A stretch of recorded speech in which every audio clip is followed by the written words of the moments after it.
je pense évidemment que les jeunes sont l'avenir de l'Europe.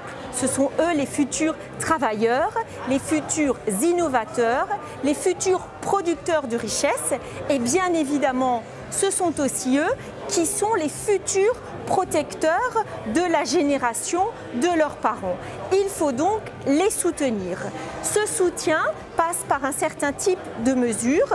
Il faut évidemment les aider à accéder à l'emploi. Ça veut dire une formation de qualité derrière. Ça veut dire des mesures pour soutenir l'apprentissage.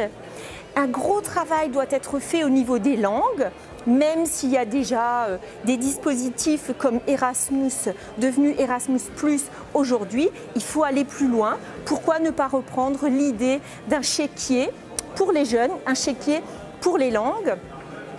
Pour les jeunes, je pense aussi au soutien à la création d'entreprises. Là, il y a un énorme travail à faire.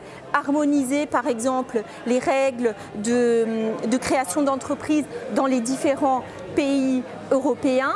Créer un réseau européen de jeunes créateurs d'entreprises.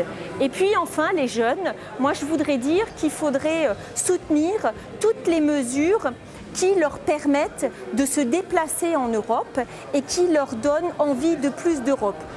Pourquoi pas une idée d'un pass européen qui donnerait accès à des transports gratuits ou à des musées gratuits dans les différentes villes européennes. Pour conclure, ce que je voudrais dire, les jeunes, il faut vraiment leur donner des mesures concrètes, ça doit être l'Europe au quotidien.